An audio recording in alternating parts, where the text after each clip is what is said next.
Conwell and 2 committees of County Council, one of which is Health and Human Service and Aging. The other is Education, Environment, and Sustainability. Today is October 31st. It's Halloween, and we're here at 2 o'clock to hear about Say Yes to Education. Can we have a roll? Well, I'm going to turn it over to my colleague if you want any comments at this time. No comments, and I said that earlier that it was Halloween, so okay. we can do a roll call. Okay, calling the roll on the Education Committee first. Ms. Simon? Here. Ms. Brown? Here. Mr. Jones? Here. Mr. Schrein? Mr. Schrein is absent at the moment. Mr. Brady? Mr. Brady is absent at the moment. There is a quorum. And calling the roll for the Health and Human Services Committee, Ms. Conwell? Here. Mr. Howser? Here. Ms. Baker? Here. Ms. Brown? Here. Mr. Miller? Here. There is a quorum. Thank you very much. Any public comment? No, Madam Chair, no one is signed in. So today we do not have any legislation referred to committee. We're here to hear about the path to say yes, and we're going to have a lot of information forthcoming from different aspects of the program that we've been looking at, I think now, Jean, for over at least a year when this first came to us as a potential program for Cleveland, and it's amazing that we've come this far, and I really appreciate everybody being here to listen to the progress of everybody's joint efforts, and it's truly a collaborative effort that we're going to see building. So at this point, I'm going to ask my colleague if she wants to call up the first presenter. All right. Matt, thank you for your presence this afternoon.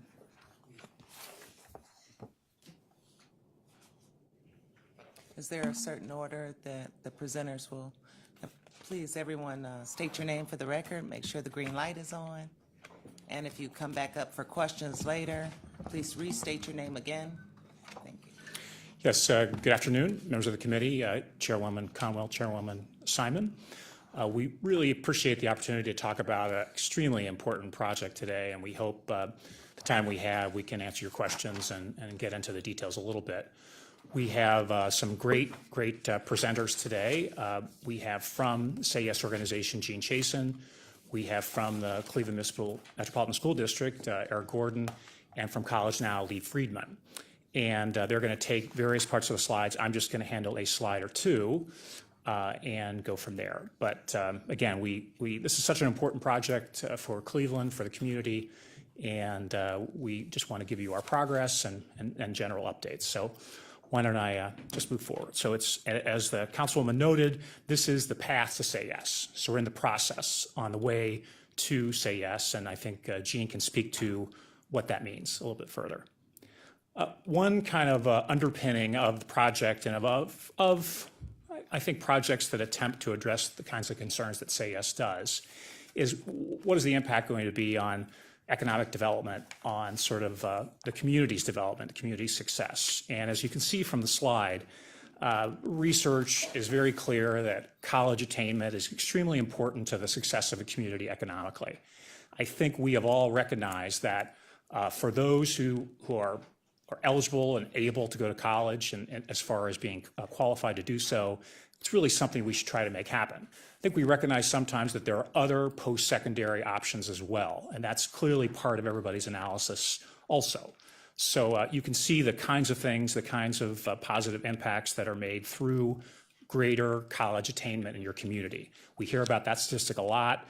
We've heard lately some generally positive statistics about younger people with college degrees moving to Cleveland or being in Cleveland. So something like Say Yes really addresses that directly. It's, and again, an extremely important part of what we do. On the next slide, I'm just going to start a video, and then I'm going to right now also introduce Jean Chasen. And Jean, quick introduction, and Jean will come up after the video plays. But Jean's been the COO of the Say Yes National Organization for the last 10 years. He was named the president last year in 2017.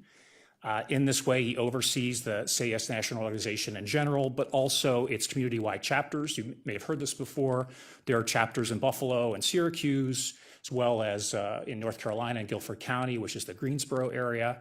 And there's some other smaller chapters, cohorts they call them, in Harlem and also in Philadelphia. He is had a lot of experience with, I'd call it school improvement efforts. I think some people call it reform, but I think the broader category is school improvement. He's done that at the University of Connecticut, and also he was the CEO of an organization called Accelerated Schools, which was a very well-known, very well-researched school reform model in the United States. I think what's really important about Gene as well is that he has been a school superintendent in Massachusetts. He's been an assistant superintendent. He had served as a principal and administrative roles in middle schools and elementary schools. And himself, personally, he started as a teacher, as a special education teacher. So he really has a background in the field that is direct. So again, I'm going to play this video. I think it really goes into the organization's, a little bit of the organization's history and some of the things that it's done. But let me get this going. Just want to know, Council President Brady arrived.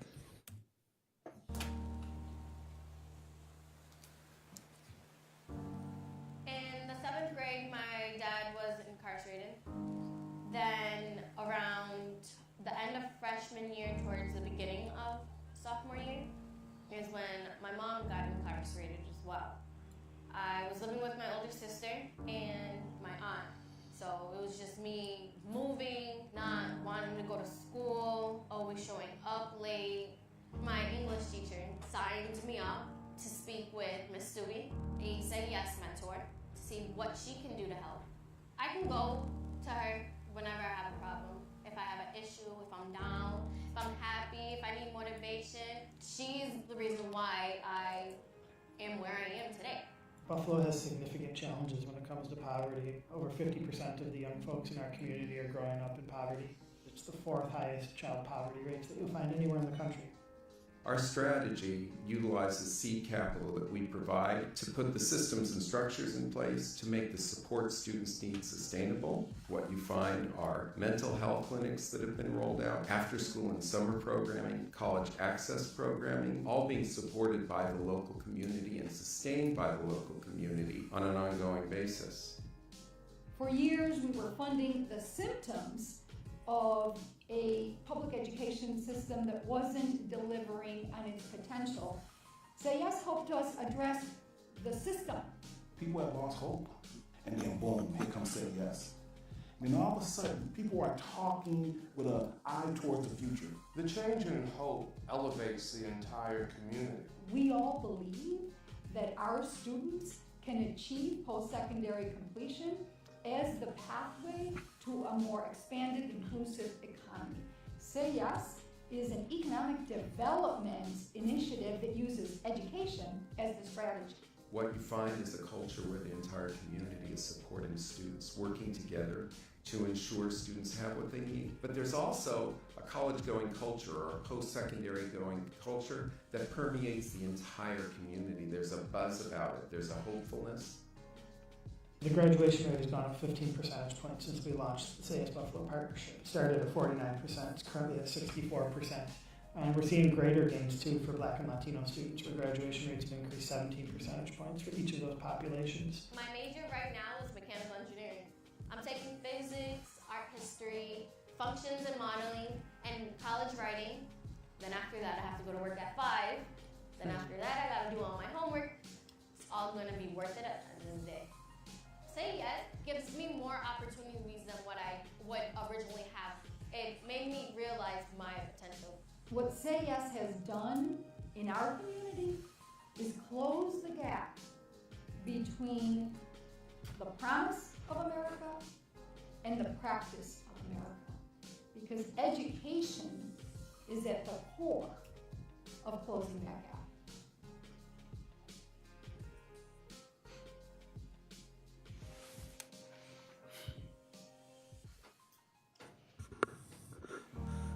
Oh. There we go. Welcome, Jean, to Thank your you. first, I think, County Council It is. official committee meeting, and we appreciate you being here and everything you've been doing in Cleveland. Thank you. It's a great pleasure to be with you. I'm Gene Chasen, president of Say Yes to Education. I have the good fortune to work for an organization that for the past 31 years has dedicated itself to helping young people realize their potential and develop their talents. Our organization started its work in 1987. It was founded by a finance manager named George Weiss, who made good on a promise he made when he was a college student, that if he ever had the means, he'd help as many young people as possible see education as the route to a productive future. In 1987, he worked with the school district in Philadelphia to identify the poorest junior high school in the city. He gathered all the rising seventh graders together, told those young people they just won the lottery, that he'd pay for all their college costs if they finished high school. He knew that didn't mean anything in a school district graduating 35% of its young people. So he worked with his alma mater to staff those young people. And the guiding principle was whatever it takes. So George was providing tutoring for the young people, enrichment activities, counseling, medical care, legal services when the family needed legal help. To make a long story short, that cohort of young people graduated with double the graduation rate of the preceding and succeeding class, and a third of those young people got post-secondary certificates. When we talk about post-secondary certificates, we're not just talking about graduating with a degree, we're also talking about young people having opportunities to go into trades and vocations and training for those. George is highly competitive, and he considered that first cohort a failure. He was concerned about the 2/3 of the young people that didn't get post-secondary certificates.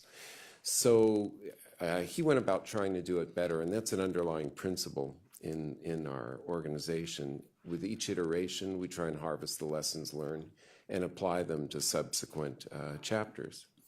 George launched an additional 5 chapters, 2 more in Philadelphia, 1 in Hartford, Connecticut, Cambridge, Massachusetts, and a large chapter in Harlem. And with great success, in our last 2 cohort chapters, literally there were no high school dropouts, 2 pregnancies, and over 90% of the young people matriculated to post-secondary programs. With that kind of success, and candidly spurred on, our founder served as an advisor to the senior President Bush, spurred on by that activity, George and the foundation that he created to do this work decided they needed to find a way to have greater impact. In 2008, we began that work of having greater impact. We started working at citywide scale. Our first community was Syracuse, New York. Second was Buffalo, New York. Third, Guilford County, and we are closing in on naming our 4th citywide chapter.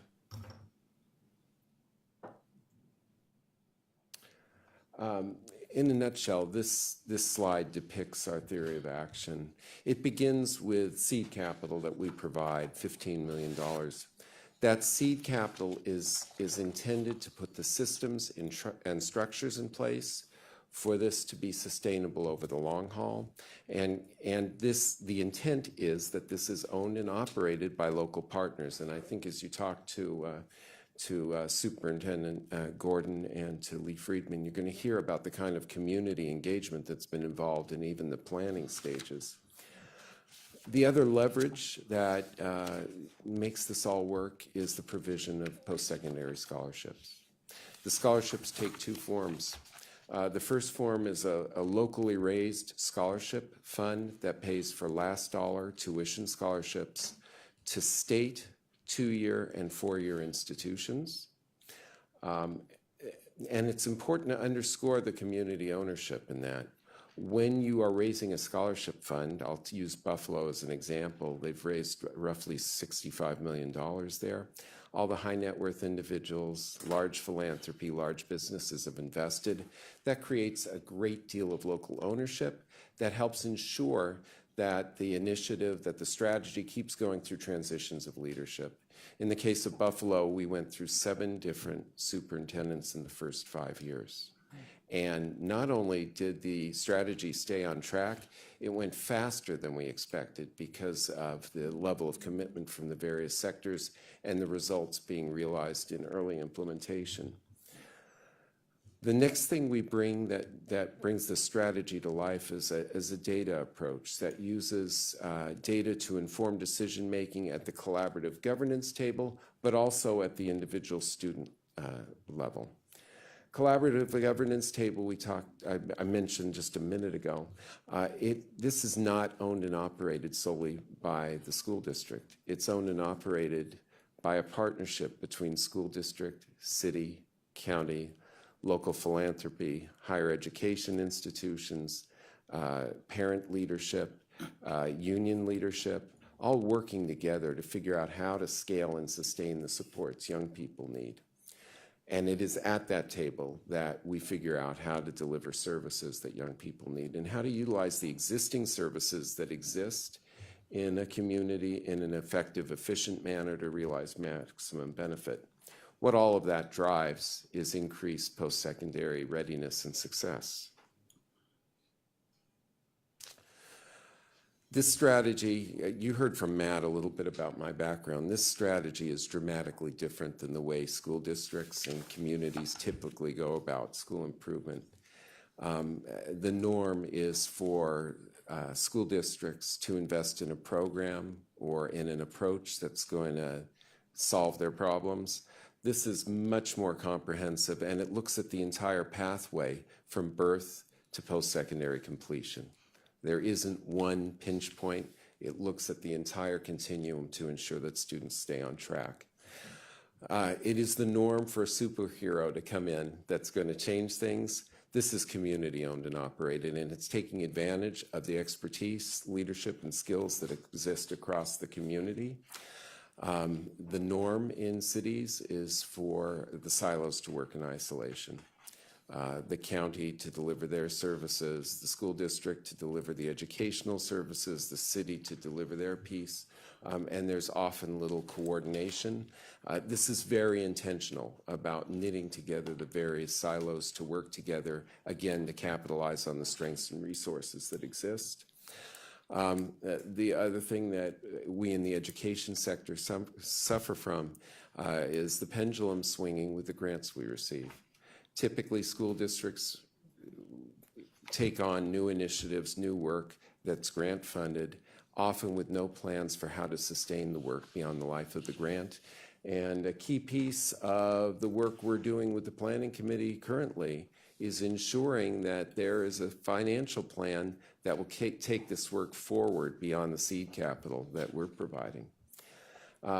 Final piece I talked about earlier, this isn't looking at a single age intervention as the sole cure for the entire pathway. Rather, it's looking at the entire pathway. And the analytics that we're currently engaged in help us to do that. This is the pathway that we're currently engaged in looking at. We've commissioned a national consulting firm to come in and look at where students are performing everywhere from kindergarten readiness, which takes in that whole area from birth to school age, all the way up through making sure that young people have the classes they need in high school to be post-secondary ready without the need for remediation. This data is being sliced and diced by school, by zip code, by race, by gender, by socioeconomics. And what we're looking for is the pinch points. Where are we losing students along the way? And what services can we bring to address? How can we comprehensively seek to address those pinch points? I talked about the data approach in my early slide, but at a student level, we bring a planning system that is based on a 30-year review of literature of the barriers to post-secondary readiness. There are over 30 indicators and sub-indicators that map to academics, social, emotional, and health and wellness. Literally on a daily basis, the system updates a profile for each young person. It also serves as a resource for personnel to connect young people with services that exist in the community. We're currently in the process of mapping every service that exists across Cleveland that will be laid into the system. So if I'll use Buffalo as an example again. If I have a student at Elmwood School in Buffalo who is having trouble with pro-social behavior, the system might recommend mentoring. When you click on mentoring, there's a drop-down menu of all the service providers in that school community with space available. And then our personnel can help connect that young person and the family with that specific service. At a school and district level, I talked about the analytics we're currently doing. This system, this planning system, also aggregates data, so we can get profiles at a classroom level, at a school level, at a district level. It also informs where there may be need for strategic investment, where there may be an absence of service in an area of the community. So it'll inform the various partners to figure out how to get services delivered in those areas. You saw a bit about this in the video. These are the core services, if you will, that are delivered in our Syracuse and Buffalo chapter. It begins with the scholarships delivered at scale, the planning system that I just spoke about, a focus on early childhood and pre-kindergarten programming, extended day and extended year programming offered at scale, available to every child, support for the school district as they're learning how to utilize this data and how to align things with post-secondary success. Family support services. Literally, in every building in Syracuse and Buffalo, we have a family support specialist or a case manager. And many schools in Syracuse have 2 or 3 family support specialists who are there to connect families and young people with the services they need. Tutoring services, if you go to Syracuse, you see buses running from the university out to the schools, providing tutoring at the high school level for homework and the Regents exams, and to elementary schools providing tutoring for reading. Healthcare, in the case of Buffalo, literally there are mobile vans that park in the school parking lots, providing primary services. Legal services, I talked about it in the case of the cohort chapters. Both Syracuse and Buffalo have 6 pro bono legal clinics for any family with a student in the school system, dealing with things that get in the way of young people being able to focus on school when they're in school. Things like wrongful eviction, domestic violence, child custody, immigration. Those are the kinds of issues they deal with. And finally, college access and persistence programming, helping ensure that students go to a post-secondary institution that's a good match, and to make sure they stick when they get to those institutions.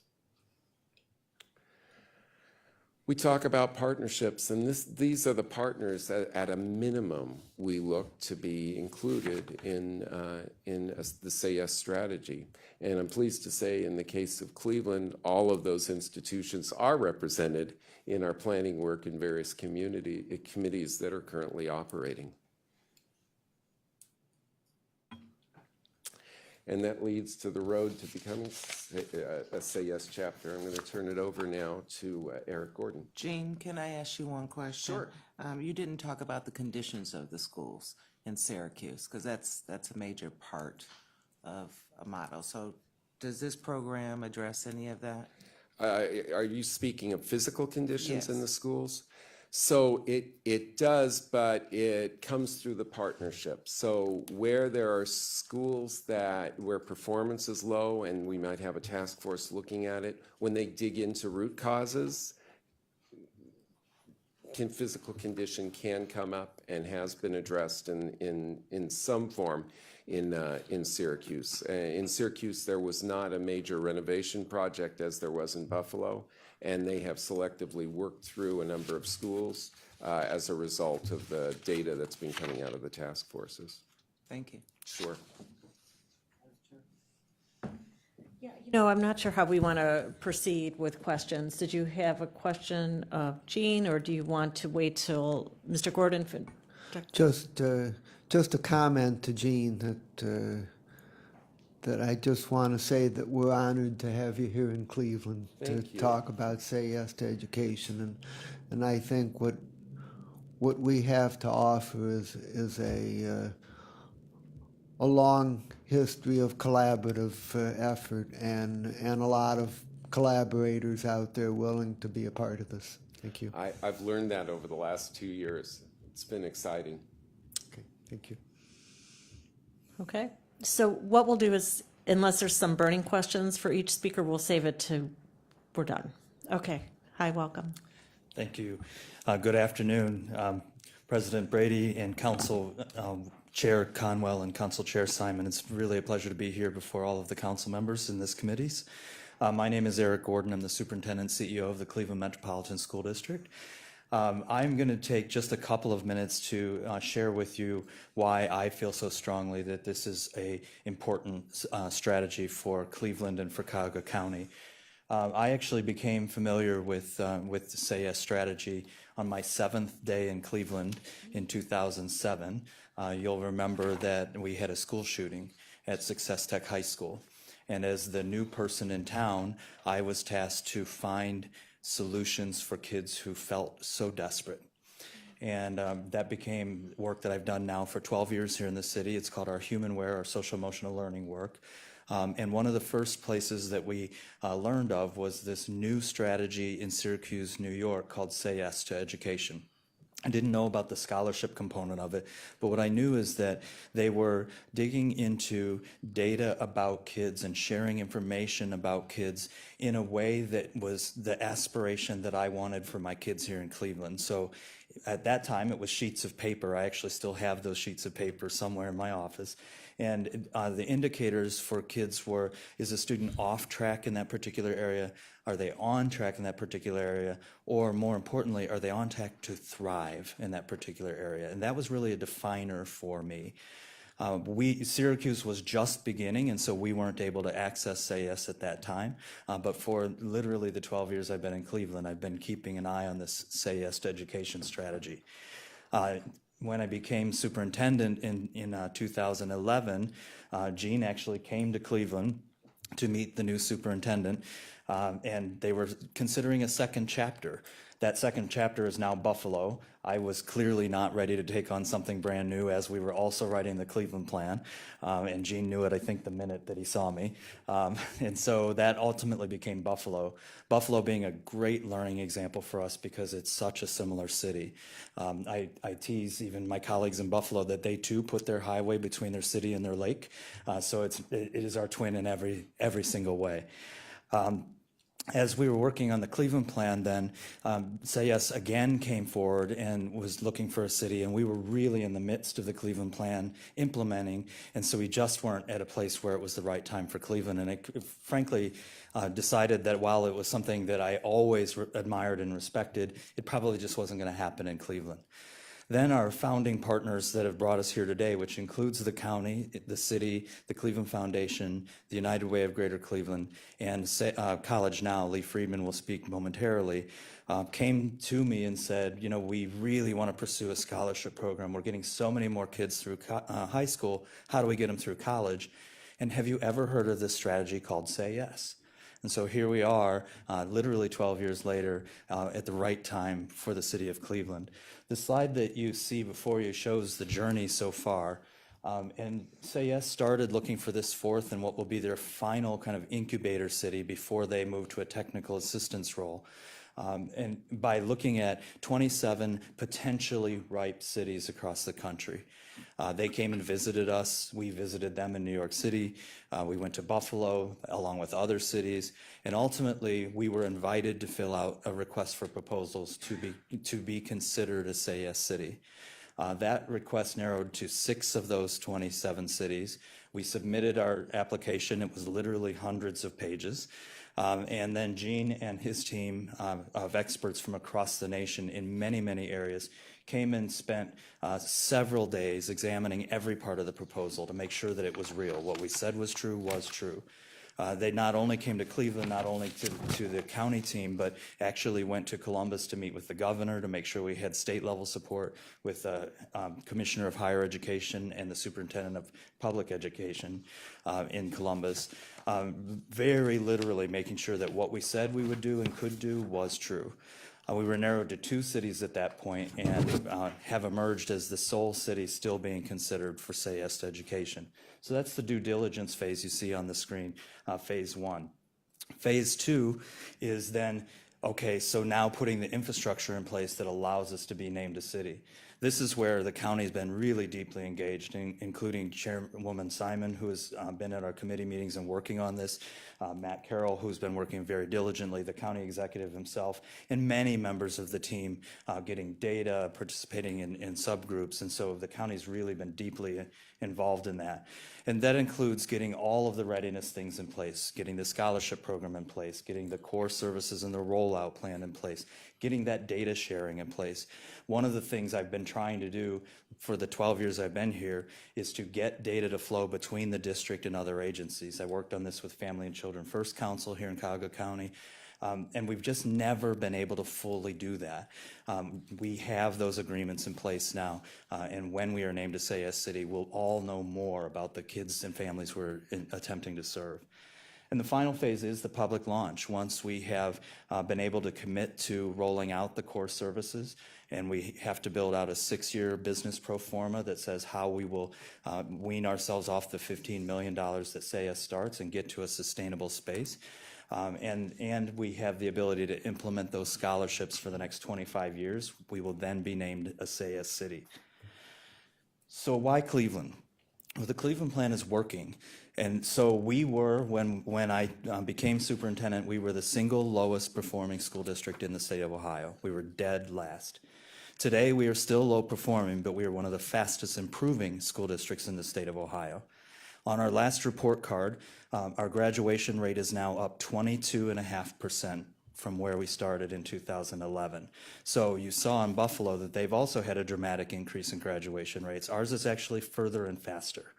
Our Hispanic students graduate at 0.3%, so just slightly higher than their peers across the state. Our African American students graduate at 6.8 percentage points higher than their peers across the state. That means that the African American and Hispanic students in our community are more likely to graduate high school than if they attended the average high school in the state of Ohio. So while we have not yet reached our goals, there is real work going on. In fact, Ohio has to name, as part of its Every Student Succeeds Act, the lowest 5% performing schools in the state every year. Last year, we had 24 K-8 schools on that list. I received the list yesterday. This year, we have 6 K-8 schools on that list. So that means that our schools have risen out of that lowest performing category in large numbers. But while we're seeing our K-8 and high school strategy working better every single year, our kids are not going on to post-secondary education.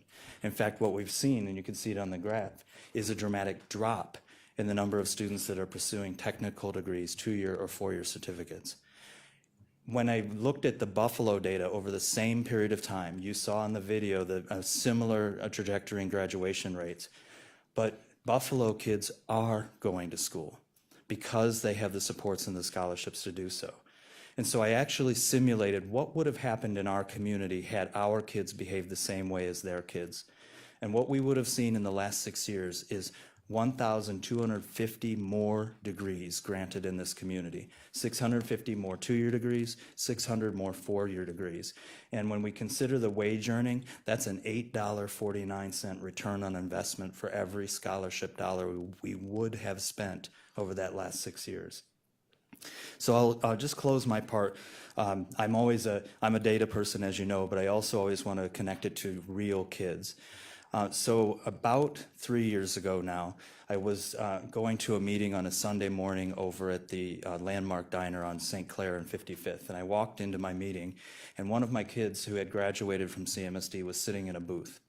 And I walked over to him and said, "What are you doing here? Aren't you supposed to be going back to school?" He was at Morehouse. He was a senior, 4th year at Morehouse. And he said, "Well, Mr. Gordon, I was $800 short and I couldn't go back this year."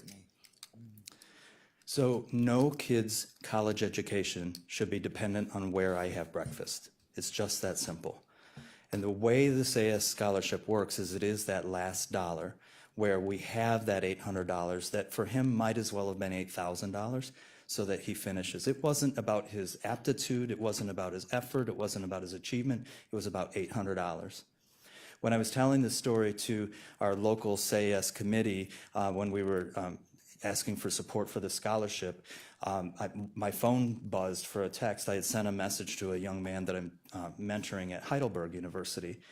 And he had texted back in while I was in the meeting, and I looked at it. I'd said, how's school going? School had just kicked off about a week earlier. And he said, oh, I really love my classes, and in 2 weeks when I get paid, I'll be able to buy my books. So we have kids that are waiting 3 weeks into the semester to buy their books. It really is about that we're going to be able to close the gap at the end of the day after we provide the services that we as a city and county are already providing in a more coordinated way to get them to that graduation in the first place. So I'm going to turn it over to Lea Friedman to finish our formal presentation. I also look forward to answering all of your questions, and thank you so much for your time. Thank you so much. Hit the arrow. Lee, if you could, as part of your presentation to preempt, I know the questions will come about our scholarship program through the county-funded plan and how this would be impacted or differentiate. Sure, of course. Thank you. If that's okay. Absolutely. I'm Lea Friedman, and I'm the CEO of College Now Greater Cleveland. Thank you to the council president, the council chair people, and all the council here today. I know you know College Now well. You've been remarkable supporters, and you've understood the plight that students in our community, but also in Ohio, have as it relates to trying to afford post-secondary. I'm sure you were dismayed when you saw the statistics about the number of kids that are not going that we're going. And though there's a bit of a national trend around that having to do with a full economy, you know, when a kid can get a $10 an hour job, they're easily swayed. It's also about affordability in Ohio. And as I think I said, that we had a long conversation about this when I was here a few months ago, that Ohio is 45th in affordability for public school tuition. So you add all those pieces together, and then you couple it with the kinds of obstacles kids living in generational poverty have. And you heard, you know, Jean and Eric talk about how Say Yes addresses pipeline pieces in terms of just making sure students are on track. When you couple it with a scholarship that is sort of, you know, guaranteed if you get in, all of a sudden it changes aspiration and hope for families and for young children. So one of the things we've talked about in the time, you know, you've been funding a scholarship through College Now, is the challenges around that, why the money was necessary. The scholarship that you are funding right now, the College Now manages, is for its last dollars for Cuyahoga County students. They have to go to a Cuyahoga County school, and they have to go to college or post-secondary or trade school in Cuyahoga County. There are some criteria. They have to have at least a 2.5, an 18 on the ACT or the equivalent for the SAT. And then we solicit applications. And as you know, we pair every student with a mentor. And so our on-time graduation for the cohort has been pretty remarkable at almost 80% for on-time graduation. So pretty stellar.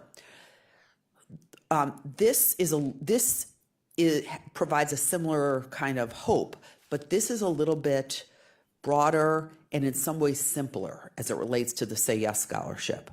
The Say Yes scholarship in other cities, and again, there's still some things that have to happen in Cleveland. There's a scholarship board that has to adopt policies, but in other cities, essentially it's set up so that students know they will get last dollar tuition scholarships for public schools in Ohio. So that's a bit of a difference, right? So these are students graduating from CMSD.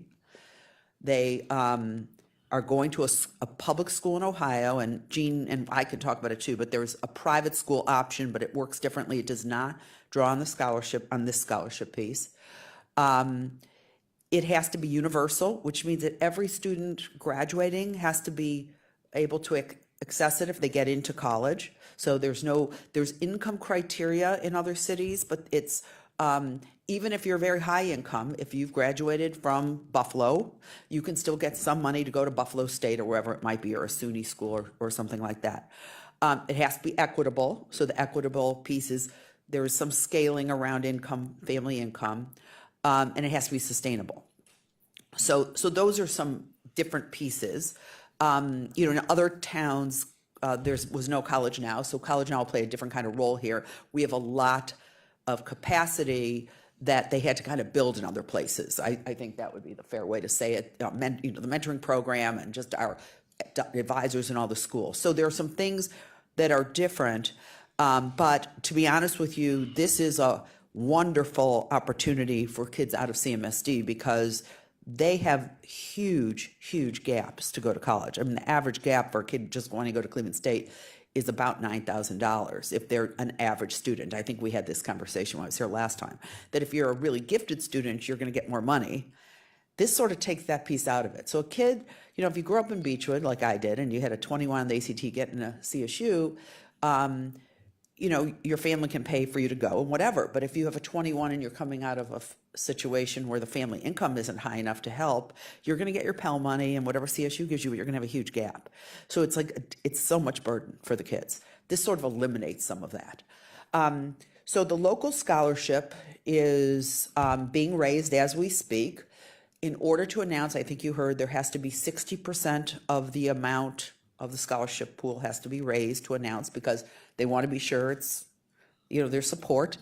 It is raised locally. There was a 501c3 that will be set up to just literally oversee that. The money sits at the Cleveland Foundation, and the scholarship board will then turn around and hire an administrator, which is presumed to be College Now at this point.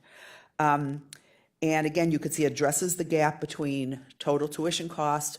It does not cover room and board, so you can use other dollars that might come into play. And it can be used, and I think you would appreciate this, not just for 2 and 4 year, but also public accredited trade and industrial credentials. So that's kind of the way it works. We're very excited at College Now. And I know that you all have been believers in the importance of making sure kids have the help they need, and that's very appreciated. So I think we should open up to questions maybe for everybody. Sure, thank you so much. Okay. Yeah, I just have to say, we have so much important infrastructure already here that really enables us to be key, you know, in being able to make this happen. So I'm going to open it up, or my colleague, Chair, want to run the questions? All right. Anyone have a question? I do have one. Mr. Councilman Howser and then Jones. I just have a quick question. Where are we at with the search for an executive director to lead College Now? Yeah, So- say yes, I think. Say yes, Say excuse me, I'm yes. sorry. Should Yeah. Cleveland be So far, named I'm a still chapter? employed. So actually, the applications closed today, and we have over 100 applicants, all local. That's great. And I see that you guys are going to have religious leaders working as well. Can you tell me a little bit about different type of religious leaders and what do you see their role playing with? So Say Yes? religious leaders have been critical in all of our communities. They serve as important spokespeople for the initiative, but they also inform our programming. So in literally all of our other chapters, there are task forces with religious leaders providing input and feedback to the initiative. They also serve on things like community engagement task forces. And again, they become critical. So in places like Buffalo, when we run campaigns to get every student to complete a FAFSA, financial aid form, federal financial aid form, the ministers and clergymen in the community are talking about it on services on Sunday, and we have people doing and helping parents fill out their FAFSA right after church services at the churches. Similar, we've run campaigns to ensure that students do student certifications. Same kind of activity is happening in the churches on Sundays to ensure that students complete those forms. That's great, thank you. Jones? Thank you. Jean, you mentioned that we are in the kind of the pre-launch. Are we officially selected, or are we? Help me to understand where we are in that process. So our board will approve the chapter after all of the milestones are met, and there remain 3 key milestones.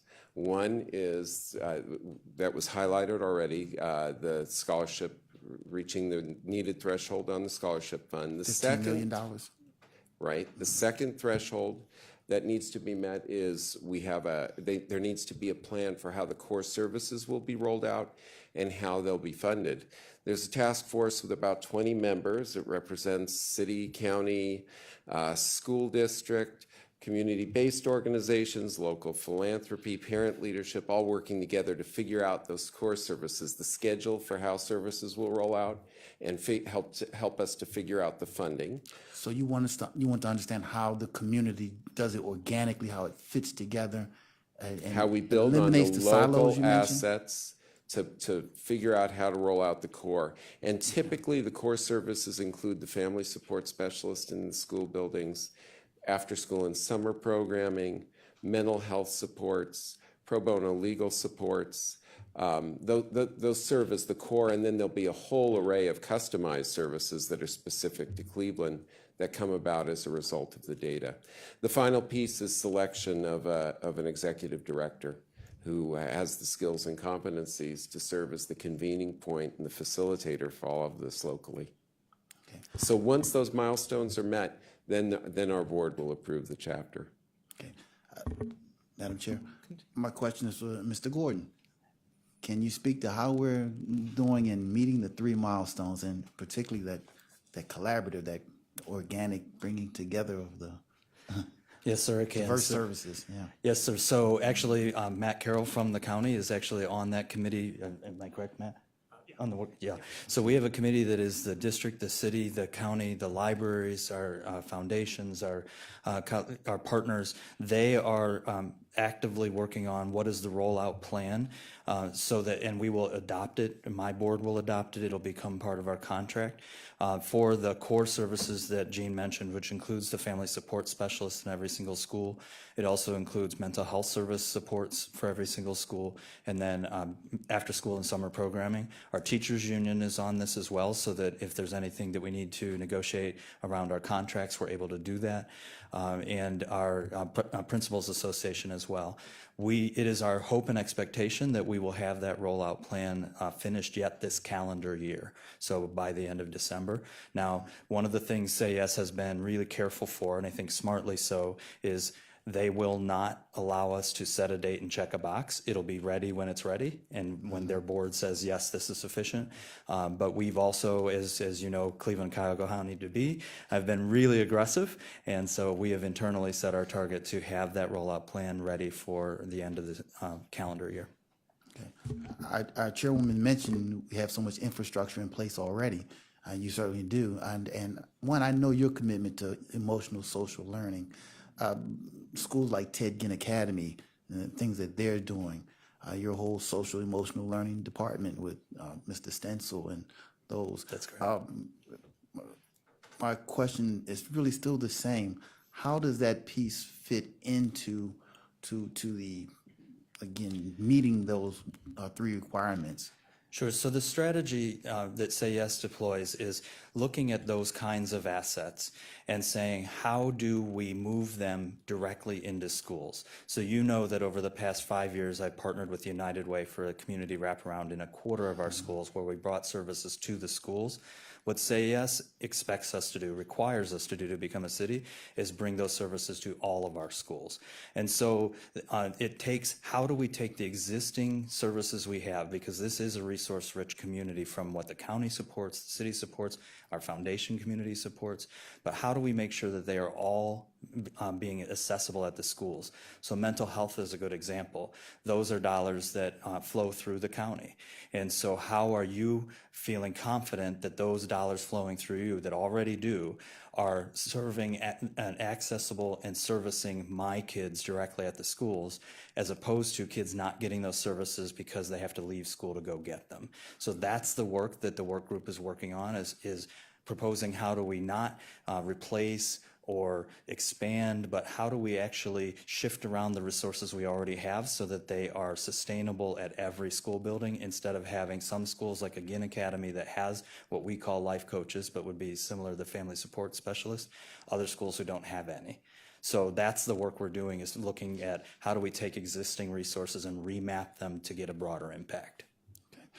You mentioned CMSD's graduation rates, increase of 22%. Is that right? Yes. 6.8% for African Americans.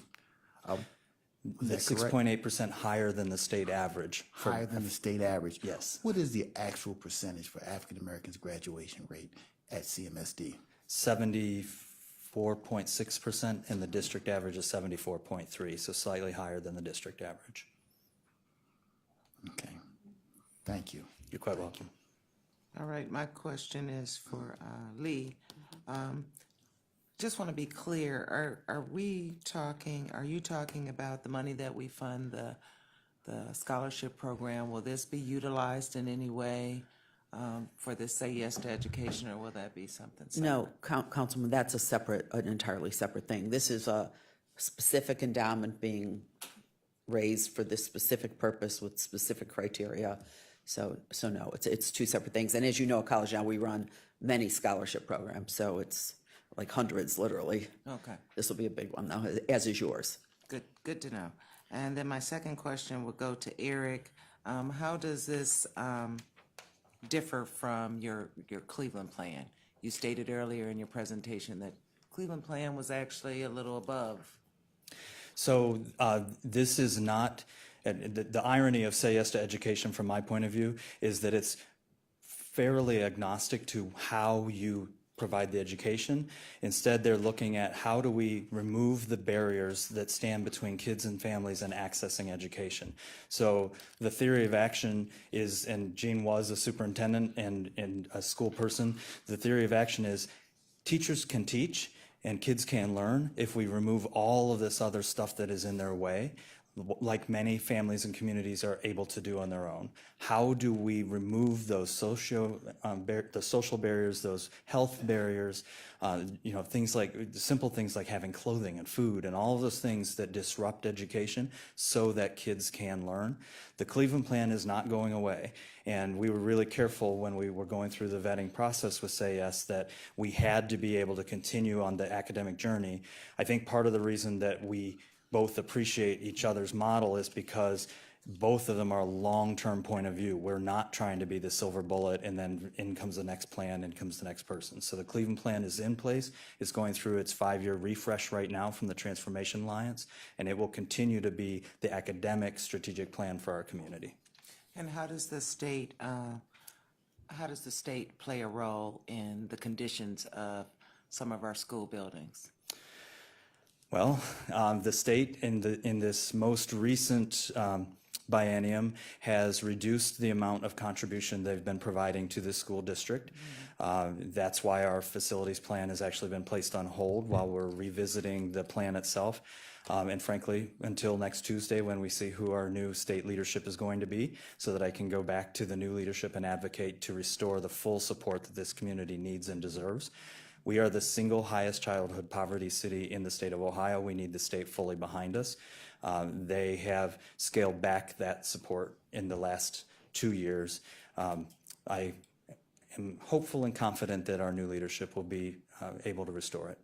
Okay, I attended some of the school meetings, so I'm very well aware of it. So I'm just wondering, how does that play a role in the Say Yes to Education by the conditions of the buildings? Because that we don't know. We're just hoping that it's going to change. But we know, living in the Cleveland communities, So Say Yes does, as you heard from Jean, Say Yes does not directly impact the whole school facility footprint. It could be that a subgroup or a committee could get around it and say, let's find resources from city resources, county resources, or private resources to help solve some immediate problems. Separately, we are going through a master planning process that actually kicked off this week, and all of you will be reached out to soon, to really revamp our master facility plan about how we spend down the remainder of issue 4 that was designed for facility improvement and how we use it to advocate for the full funding at the state. So I would say while Say Yes has had positive impact in other cities, it would be a secondary effect, and I would be careful not to promise that it will solve that problem. That's a different problem I'm responsible for.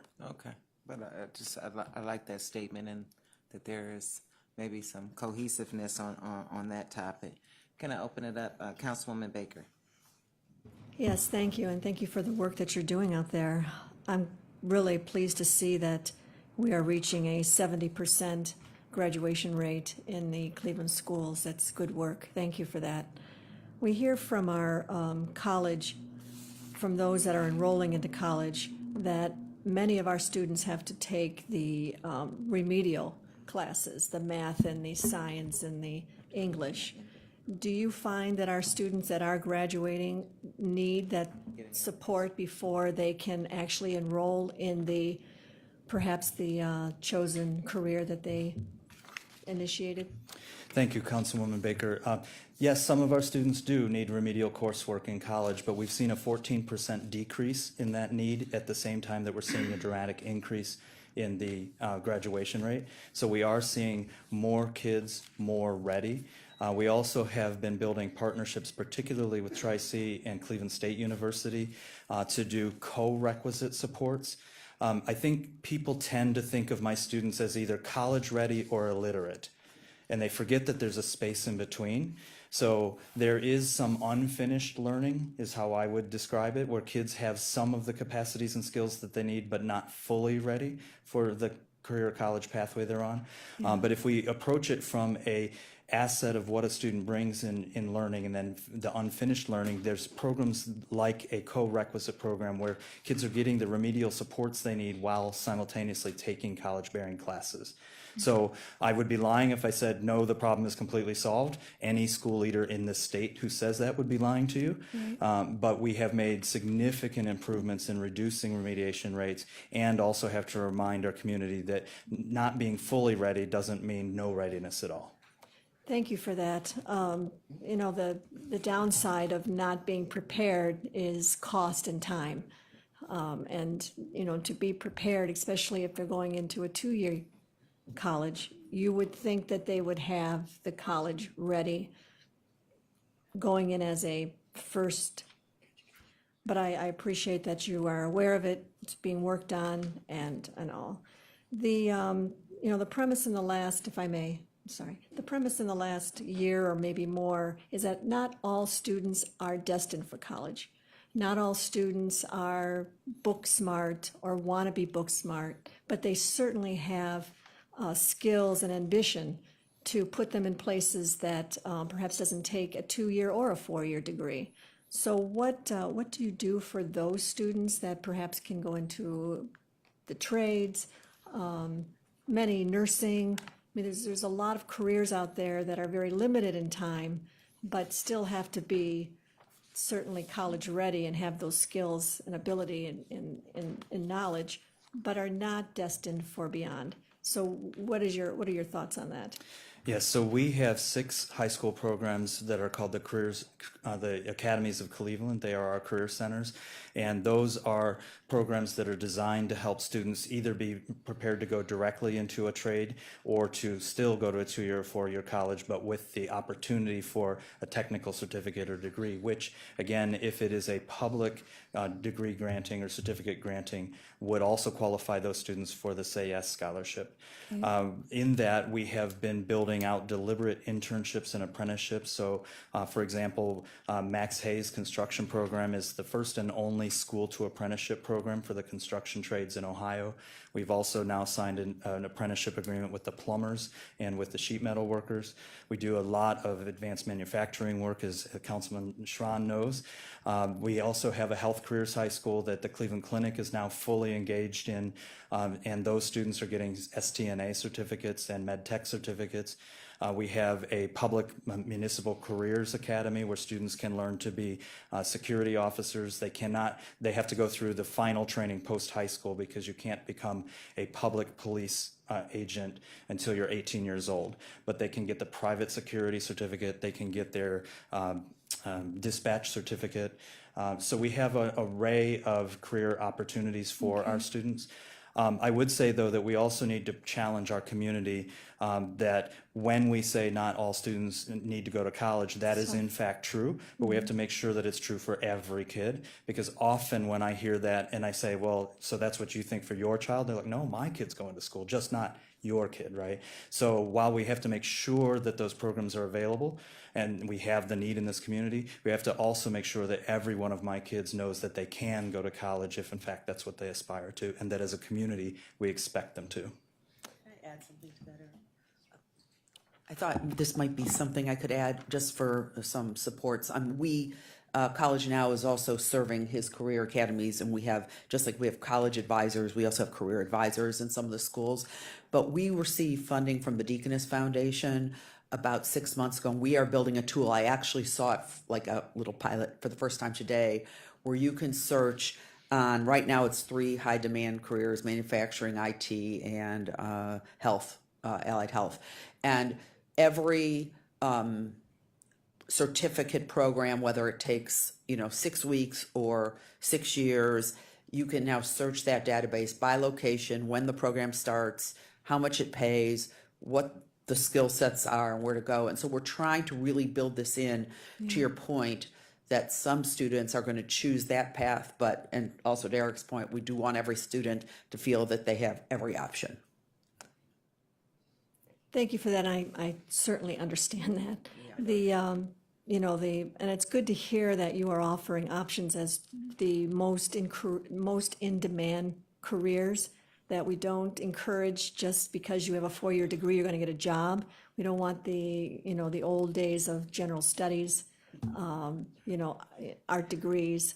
I mean, certainly if that's their passion, of course, but there is a reality to the 4-year degree, and to be specific in what it is that they are going to college for, to help pay for some of what it is that they have invested on their own, and what we're investing in them, so that they have that in-demand job when they graduate. So thank you for the work that you're doing. It sounds very fascinating.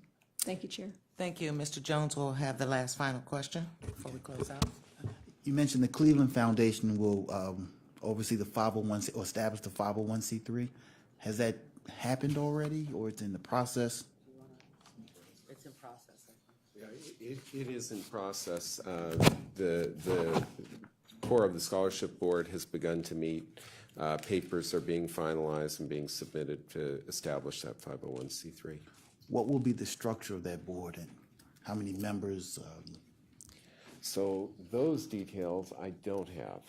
It's still being worked out. Typically in our chapters, it's heavily skewed toward angel donors, investors in the scholarship fund. And remember, there's a role for holding all of us accountable for honoring our commitments. So that becomes an important function. There will be, I think it's also worth noting, so there will be no government officials on that board or government employees on that board, because again, they're trying to keep, a check and balance, but there are parent leaders, community leaders from the city. So it's more than just the high net worth angel donors. It is a pretty diverse and robust group of people that would know and understand the community kind of in all directions. I did a quick Google. Buffalo has raised theirs to 100 million. Is that accurate? I believe at the moment, that's their goal. At the moment, I believe they are at 65 million with an additional 12 million in planned gifts. Okay. Who at this moment is determining the board? If it's not, are the 4 here, are you actively working with Cleveland Foundation to structure this board? So my understanding is the Cleveland Foundation, again, think of the role they play in our community and the long length. They are working with some of the major donors and other community leaders to put it together. Again, like there's sort of a little bit of a wall separation between these things. So that may be a question better sent to them. Thank you. Okay, for the record, let's show that Councilman Schramm was in attendance. And I wanted to commend all 4 of you for your dedication to the children and education, and open it up for Councilwoman Simon if she'd like to share anything. I just as well want to thank you for the commitment. I don't know that my colleagues really understand the depth and reach of how hard everyone has worked every week, and all the committees and all the diligence on this. It's been really elaborate and shows a huge commitment, which I think will enable us to get where we need to be. So again, thank you. It's exciting. And I wanted to thank Councilwoman Simon for keeping county council footprints in their meetings. Thank you. Any miscellaneous business? None. Meeting adjourned. Oh, sorry. I just would like to apologize I need retraining because I thought it was an educational meeting at 3 o'clock, and so I need to go back to school with Superintendent Gordon over there and get retraining as far as what the time slot was. I apologize. That's okay. Meeting adjourned.